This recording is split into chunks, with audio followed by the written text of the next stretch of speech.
buenos días a todos. Con la gracia de Dios, un año más, este 11 de febrero estaremos celebrando la fiesta de Nuestra Señora de Lourdes, como sabemos, patrona de los enfermos.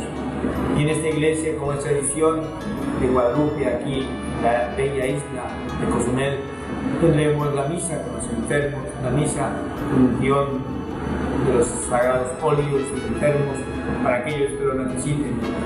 Quiero invitarles a todos a participar en esta misa, acompañar a nuestros hermanos enfermos este día 11 de febrero a las 6 de la tarde en nuestra iglesia parroquial de Guadalupe.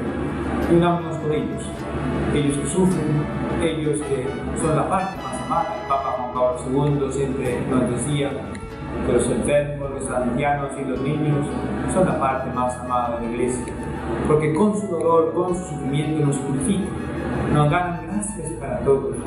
A lo mejor no sabemos, pero nuestras almas, nuestra salvación puede estar unida a una gracia especial de estos hermanos que con su sufrimiento nos hacen cambiar el corazón.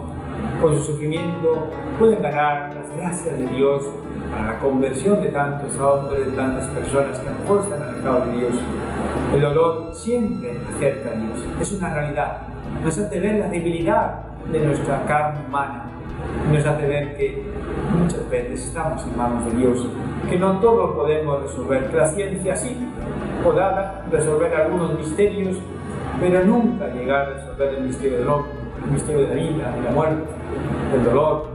Por eso este 11 de febrero les invito a participar todos en esta fiesta de Lourdes, esta alegría de celebrar a nuestros hermanos enfermos, acompañarnos a las 6 de la tarde en esta iglesia parroquial de Cozumel. De corazón a todos los espero, les doy mi bendición, sobre todo la compañía, la alegría de nuestros hermanos, que siempre necesitan ser acogidos, necesitan ser escuchados, necesitan ser acompañados por sus hermanos enfermos.